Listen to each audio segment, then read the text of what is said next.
Guys finally welcome to बाली। सस्ते में आप एशिया कंट्री घूमना चाहते हो तो इस तरह की लो बजट एयरलाइंस है जो आपका काम कर देती है। मेरा शिफ्ट है और ये मेरा वीज़ा स्टाम्प है। अगर आप फुल्ली वैक्सीनेटेड नहीं हो या कोविड आपको हुआ है तो फिर आप फिर भी ट्रैवल करना चाहते हो तो फिर कैसे कर सकते हो?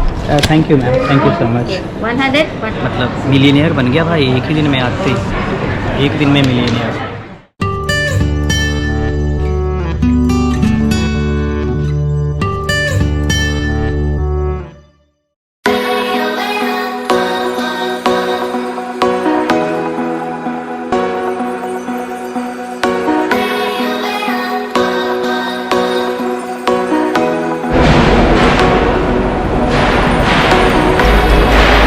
WhatsApp guys, welcome back to my blog.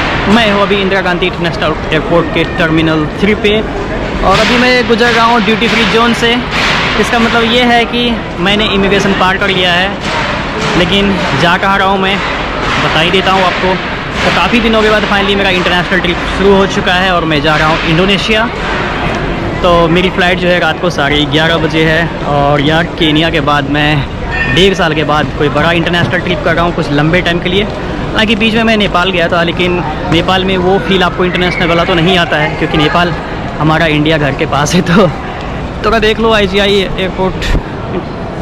Delhi airport तो आप पहले काफ़ी ब्लॉग में देख चुके हो और ये ड्यूटी फ्री जोन है। यहाँ पे आपको पता है कि ड्यूटी फ्री होता है कुछ भी आप शॉपिंग करते हो तो, और इसलिए चीज़ें जो है 40% तक सस्ती हो जाती है। तो बाली जाने के लिए मैं कौन सी फ़्लाइट से जा रहा हूँ, मैं कितने खर्चे में जा रहा हूँ, क्या कोविड रूल रेगुलेशन है अभी, और उसके अलावा कितना दिन मैं रुकूँगा। और अभी चूँकि बस कोविड से जो है बहुत सारा ट्रैवल रिस्ट्रिक्शन ख़त्म हुआ है, तो आगे क्या क्या चीज़ें फिर भी करनी है वो सब मैं आपको बताता हूँ। पहले चलते हैं, थोड़ा आराम से बैठते हैं, तब तक आप थोड़ा जो है ये देख लो। यहाँ पर इमिग्रेशन हो चुका है मेरा और अब जब मैं पहुँचूँगा बाली तो वहाँ एक और इमिग्रेशन होगा। तो चलिए आगे चलते हैं। ओके गाइस, तो अब मैं यहाँ आकर बैठ चुका हूँ और सबसे पहले स्टार्ट करते हैं फ़्लाइट टिकट से कि मैं कौन सी फ़्लाइट से जा रहा हूँ। तो मैंने बुक किया है वियतजेट एयर। ये आप देख सकते हो, ये मेरी बोर्डिंग पास है और ये जो है एक वियतनाम की एयरलाइंस है और न्यू दिल्ली से चलती है, हो ची मिन जाती है, हनोई जाती है। तो मेरी जो फ़्लाइट है बाली की वो वाया हो ची मिन है। तो यहाँ से जो है हो ची मिन ऑलमोस्ट 4 आवर्स लगेगा और उसके बाद 2 घंटे का जो ले ओवर है और फिर सेम वियतजेट एयर जो है वहाँ से फिर बाली जाएगा। तो ऑलमोस्ट 6 आवर्स की जर्नी है और ये टिकट मैंने बुक किया था ऑलमोस्ट 3 मंथ्स पहले। उस समय मेरा ऐसा कुछ कॉन्क्रीट प्लान नहीं था, बस मैं चेक कर रहा था और मुझे ये बहुत सस्ते ऑफ़र में मिल रहा था। तो सिर्फ 8,500 रुपये में मैंने दिल्ली से बाली तक की फ़्लाइट बुक की थी। और बट उसमें एक कंडीशन ये था कि आप चेक इन बैगेज नहीं ले जा सकते, आप सिर्फ हैंड बैगेज लेकर जा सकते हो 7 kg तक का। तो उस समय मैं सोचा था कि कर लूँगा मैं 7 kg से ही 2-3 वीक का या 4 वीक्स का जो भी होता है। मैंने पहले भी किया है मलेशिया सिंगापुर की ट्रिप सिर्फ 7 kg से, तो मैं कर सकता था। लेकिन बाद में ऐसा हुआ कि मैं पहले सोचा था कि मैं ऑफ़िस का काम नहीं करूँगा, मैं फुल टाइम ट्रैवलिंग करूँगा उस समय। बट बाद में मुझे ऑफ़िस का है कि मुझे भी काम करना पड़ेगा, थोड़ा सा कुछ अर्जेंसी चल रहा है। तो फिर मैंने एक्स्ट्रा बैगेज जो है लास्ट में बुक किया, तो उसके लिए मुझे 2000 एक्स्ट्रा देने पड़े। तो फिर भी 10,500 में मेरा जो है बाली तक का हो गया। तो ये जो है अभी मुझे लगता है कि मैंने चीपेस्ट वे में बुक किया। लेकिन अगर आप अभी देखोगे 2-3 महीने बाद का तो ट्रैवल सीज़न शुरू हो जाएगा, तो फिर आपको टिकट जो है महंगी मिलने वाली है। बट मैंने ऐसे ही टिकट देखा तो मैं बुक कर लिया था, तो 10,500 रुपये में हो गया। तो मेरा जो प्लान है वो फ़िलहाल 2 वीक जो है इंडोनेशिया में रुकने का है और उसके बाद मैं जो है उसके बाद बैंकॉक जा रहा हूँ। एक्चुअली मैंने सोचा था कि मैं वियतनाम भी जाऊँगा, लेकिन अभी शायद मैं नहीं जा पाऊँगा, उतना समय नहीं है मेरे पास। तो मैं बैंकॉक से वापस इंडिया आ जाऊँगा। टिकट के अलावा आपको और क्या चाहिए? अभी कोविड जस्ट ख़त्म हुआ है, तो फ़िलहाल अगर आप फुल्ली वैक्सीनेटेड हो, मतलब 2 डोज़ आप लिए हुए हो, तो आपको कोई RT-PCR टेस्ट की ज़रूरत नहीं है, कोई क्वारंटाइन की ज़रूरत नहीं है, आप डायरेक्ट आकर जा सकते हो। और इंडियंस के लिए जो है आपको पता है वीज़ा ऑन अराइवल है बाली के लिए, तो कोई भी टेंशन लेने की ज़रूरत नहीं है, कोई हेल्थ इंश्योरेंस की भी ज़रूरत नहीं है। मतलब बहुत ही सिंपल ट्रैवलिंग है अभी। और होटल बुकिंग भी किसी ने मुझसे पूछा नहीं, फिर भी मैंने 1 दिन का होटल बुक कर लिया था। कोई आपको जो है बैंक फ़ंड कितना है आपके पास, बैंक स्टेटमेंट, ये सब भी ज़रूरत नहीं है। तो सबसे सिंपल हुआ ये। बस एक चीज़ आपको करना पड़ेगा, आपको एक ऐप डाउनलोड करना पड़ेगा इंडोनेशिया के लिए। जैसे इंडिया के लिए आपको आरोग्य सेतु ऐप है, उसी तरह उनका एक ऐप है, मैं आपको दिखाता हूँ। ये है पेड्यूली लिडुंगी, मैं डिस्क्रिप्शन में नाम डाल दूँगा। ये आपको इंस्टॉल करना पड़ेगा और इसमें आपको रजिस्ट्रेशन करना पड़ेगा अपनी ईमेल आईडी से। उसे मोबाइल का भी हालांकि ऑप्शन रहता है, लेकिन आप इंडिया में अगर आप वो रजिस्टर करोगे ना तो इंडियन नंबर पे OTP नहीं आती है, तो वो ईमेल पे ही आपका आएगा, तो वो आप कर लेना। अगर आप नहीं भी किए हो तो यहाँ पर जो है आपको VietJet वाले वो आपको बता देंगे, इंस्टॉल करवा देंगे। तो मैंने भी नहीं किया तो मैं आकर यहाँ कर लिया। और एक क्वेश्चन होगा, अगर आप फुल्ली वैक्सीनेटेड नहीं हो या कोविड आपको हुआ है तो फिर आप फिर भी ट्रैवल करना चाहते हो तो फिर कैसे कर सकते हो। तो उस केस में क्या है कि आप फिर भी कर सकते हो। एटलीस्ट आप 15 दिन पहले अगर आप कोविड हुआ है आपको और आपको क्लियरेंस सर्टिफिकेट है तो आपको वो पूछा जाएगा। और अगर नहीं है फिर भी, अगर आप फुली वैक्सीनेटेड नहीं हो, एक ही डोज लिया है आपने, ऐसा तो हालांकि आजकल कोई है नहीं, फिर भी अगर है ऐसा तो आपको वहाँ पर जो है RT-PCR टेस्ट किया जाएगा और आपको 4 दिन जो है वहाँ के क्वारंटाइन सेंटर में रहना पड़ेगा, जो गवर्नमेंट ऑथोराइज सेंटर है, और उसके पैसे पे करने पड़ेंगे। उसके बाद जो है आप इंडोनेशिया में फ्रीली कहीं भी ट्रैवल कर सकते हो। इमिग्रेशन में क्या हुआ कि बस उन्होंने मुझसे एक क्वेश्चन पूछा कि आप रिटर्न कब आ रहे हो। तो मैंने बोला कि मेरी जो है सर ऑनवर्ड्स जर्नी है बैंकॉक की और मैं अगस्त 1 को बैंकॉक जा रहा हूँ। बस फिर उन्होंने पूछा कि रिटर्न टिकट बुक किए हो, ऑनवर्ड टिकट है, तो मैंने उसको ऑनवर्ड टिकट्स का अपना प्रिंट आउट दिखाया। That's all. एक क्वेश्चन में सारा इमिग्रेशन सिंपल वे में हो गया। तो फिलहाल मैं यहाँ पर कुछ अनाउंसमेंट हो रहा है, तो 1 घंटे में जो है मेरी बोर्डिंग शुरू होगी और फिर मैं आगे की जर्नी के बारे में आपको बताऊंगा कि इंडोनेशिया में जो है मुझे वीज़ा किस तरह से मिला और कितने मुझे पे करने पड़े। करेंसी की जहाँ तक बात है तो मैंने अभी तक कोई करेंसी लिया नहीं है, और हाँ मेरे पास इंटरनेशनल ट्रैवल कार्ड है ICICI बैंक का, और जाकर देखते हैं वहीं पर मैं एक्सचेंज कर लूँगा, डॉलर से एक्सचेंज कर लूँगा या फिर इंडियन रुपीज़ से डायरेक्ट एक्सचेंज होगा ATM कार्ड के थ्रू, डेबिट कार्ड के थ्रू, तो मैं वो कर लूँगा। यार मेरे पीछे देखो क्या है, इधर योगा सेंटर, मतलब एयरपोर्ट पे भी कोई योगा करता है और कोई कर भी रहा है हालांकि पीछे, तो अच्छी बात है। इंडिया में तो योगा होना ही चाहिए। यार अगर मैं इंटरनेशनल ट्रिप की बात करूँ तो आज उतनी एक्साइटमेंट नहीं आ रही, मतलब हालांकि मैं बहुत पहले बुक किया था लेकिन कोई एक्साइटमेंट ही नहीं आ रही कि मैं बाली जा रहा हूँ। यहाँ तक कि मुझे निकलना था 7 बजे और मैंने 5 बजे पैकिंग करी है। तो बट एयरपोर्ट पे जैसे ही आया, जैसे ही वो हैशल स्टार्ट होता है ना, मतलब चेक इन करने से लेकर बोर्डिंग करना, इमिग्रेशन, ये सब तो अचानक से माहौल बन गया। अब थोड़ा मुझे एक्साइटमेंट फील हो रही है, तो आगे बहुत अच्छी ब्लॉग आने वाली है।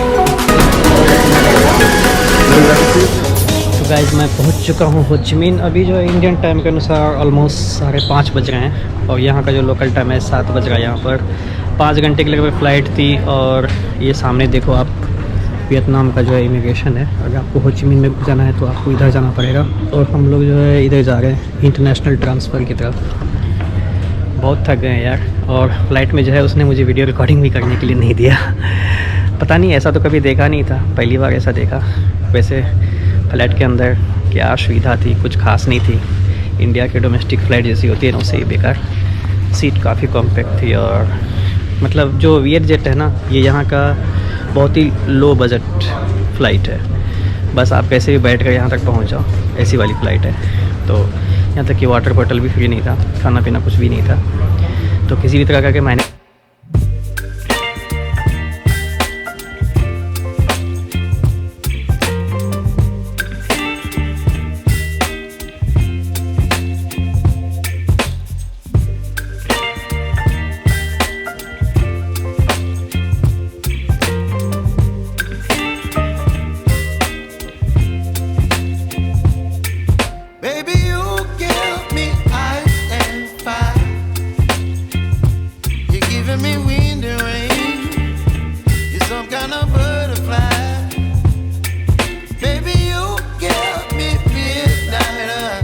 फाइनली वेलकम टू बाली। पहुंच गए हम। 3.5 घंटे की फ़्लाइट थी हो ची मिन्ह से, और उससे पहले उधर 4.5 घंटे की, तो मिला जुला कर देखो तो 8 घंटे की टोटल फ़्लाइट थी। खैर चलो जो भी था, सस्ते में आप एशिया कंट्री घूमना चाहते हो तो इस तरह की लो बजट एयरलाइंस है जो आपका काम कर देती है। तो फिलहाल जो है मेरा इमिग्रेशन हो चुका है, बहुत ही स्मूथ था। $35 जो है वीज़ा ऑन अराइवल फ़ी है, और $35 और इनका करेंसी में, लोकल करेंसी में बात करें इंडोनेशियन रुपीज़ में, तो 5 लाख इंडोनेशियन रुपीज़ है। तो अब आपको सब कुछ लाखों में सुनने को मिलेगा। मैं हर कुछ को जो है लाखों में पे करूँगा यहाँ पर, तो क्योंकि इनकी करेंसी की वैल्यू जो है काफ़ी कम है। तो मेरे पास तो कैश नहीं था, मैंने लोकल करेंसी भी नहीं ली थी, बट मैंने US डॉलर रखे थे कुछ अपने ट्रैवल कार्ड में, तो मैंने वो कार्ड से पे कर दिया। हालांकि भीड़ थी, 100 लोग होंगे लगभग वीज़ा ऑन अराइवल के लिए, लेकिन फटाफट यहाँ पे काम हुआ। 2 मिनट मुझे लाइन में लगना पड़ा और मुझे तुरंत जो है उन्होंने $35 कट करके रिसिप्ट दे दिया। मैं दिखा देता हूँ आपको रिसिप्ट कैसा है। और उसके बाद तुरंत इमिग्रेशन डेस्क पे गया और वहाँ पे मेरी इमिग्रेशन हो गई। ये देख लो, ये रिसिप्ट है और ये मेरा वीज़ा स्टाम्प है, जो कि मुझे 30 डेज़ के लिए मिला है। उन्होंने पूछा कि रिटर्न कब है, तो मैंने बोला कि मैं बैंकॉक जा रहा हूँ अगस्त 1 को। ऐसा भी नहीं उन्होंने बोला कि ठीक है रिटर्न टिकट दिखाओ, बट मेरे पास था तो मैंने खुद ही दिखा दिया। और फिर बोला कि अकेले आए हो? हम बोले हाँ अकेले क्यों आए हो, मतलब टूरिज़म, दैट्स ऑल। और कहाँ से रिटर्न फ्लाइट है? तो मैंने बोल दिया जकार्ता से। तो मैंने उनको बोला कि मैं अगस्त 1 को हालांकि बुक किया हूँ, लेकिन आप मुझे 30 डेज़ का वीज़ा दो, क्योंकि अगर मुझे और रहने का मन हो तो मैं रह सकूँ। तो बोला ठीक है, तो उसने मुझे पूरा 30 डेज़ का वीज़ा दे दिया। लेडी ऑफिसर थी, कोई दिक्कत नहीं हुआ। ये देख लो, मैं यहाँ पर बैगेज के लिए वेट कर रहा हूँ और थोड़ी देर में मैं यहाँ से निकलता हूँ। तो इस वीडियो में आपको ओवरऑल मैंने आपको अपनी जर्नी दिखाई कि आप कैसे इंडिया से बाली आ सकते हो और क्या क्या प्रोसेस है, सब कुछ मैंने आपको बताया। अगला वीडियो इंटरेस्टिंग आएगा, जहाँ मैं साइट सीइंग करूँगा, ट्रैवल करूँगा, लोकेलिटी को एक्सप्लोर करूँगा, यहाँ का खाना पीना, नाइट लाइफ, बीच, सब कुछ बहुत ही मज़ा आने वाला है। तो बने रहिए। तो अभी मैं कस्टम से जो है बाहर निकला हूँ और यहाँ देखो बहुत सारा मनी एक्सचेंज है। यहाँ पर जो है मैं मनी एक्सचेंज करा लेता हूँ। एक चीज़ आपको बताना भूल ही गया, कोविड रिपोर्ट का जो वैक्सीनेशन सर्टिफिकेट है वो यहाँ पे चेक हुआ था, आते ही सबसे पहले वही हुआ था, वो बताना भूल गया। और इमिग्रेशन, वीज़ा, ये सब के बाद जो है एक कस्टम का डिक्लेरेशन फॉर्म हमें फिल करना पड़ा और उसको जमा करना पड़ा। उसके बाद बैग का स्कैन हुआ, फिर हम अभी अंदर यहाँ आए हैं और यहाँ पर मनी एक्सचेंज करेंगे। तो सारा प्रोसेस यहाँ से ख़त्म होता है। अभी यहाँ पर कुछ कैश लेंगे और आगे निकल जाएंगे। How much? 1 million? This one. 1 million, okay. I can record here, no problem, right? भाई 1 मिलियन रुपीज़ मैं अभी विड्रॉ कर रहा हूँ। Less than 50. And this is your card.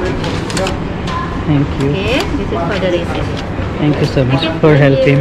So one note is 100,000? Yes. Oh my God. Okay. Do you need this? So I have to remember everything in thousand. Yes. Do you need the smallest? Yeah, Maybe would be great. Yeah, you can give me smaller for 200 I this. think. Yes. Yeah. Thank you so much. तो actually मैं जो अपना travel card है उससे US dollar पे करके जो है मैं लोकल करेंसी लेना चाहता था IDR, लेकिन ये कैश ही लेते हैं। तो thank you ma'am, thank you so much. 100, 100, 200. Okay. या sure. Give me 50. Okay. Thank you, नमस्ते। ये देखो 50,000 का नोट है और तो मैं अच्छे से दिखाता हूँ आपको। ओके, तो मैं ये जो है ट्रैवल कार्ड का यूज़ करके करेंसी एक्सचेंज करना चाहता था, लेकिन यहाँ पे एक्सचेंज करने के लिए सिर्फ कैश मांग रहे थे, तो वो हुआ नहीं। और इंडियन कैश कुछ थे मेरे पास, तो वो भी इंडियन कैश यहाँ पे एक्सेप्ट नहीं कर रहे हैं। बोले कि शायद सिटी में आपको मिल जाएगा इंडियन कैश से, आप चेंज कर सकते हो। यहाँ पर आप एक काम करो, आप अपना ट्रैवल कार्ड से ATM से निकालो। तो मैंने ATM से निकाला। ये देखो आप, ये 1 लाख का नोट है और ये 50,000 का है। तो उसने मुझे चेंज दे दिया ताकि यूज़ करने के लिए हो। तो अच्छा लग रहा है यहाँ पे, मतलब मिलियनियर बन गया भाई एक ही दिन में आते ही। वाह, एक दिन में मिलियनियर। खर्च भी वैसे ही होगा। तो आगे चलते हैं, पास ही मेरा होटल है, 1-1.5 किलोमीटर, देखते हैं, वॉक करके चले जाएंगे। मैंने बीच के साइड में यहीं पे पास में बुक किया है।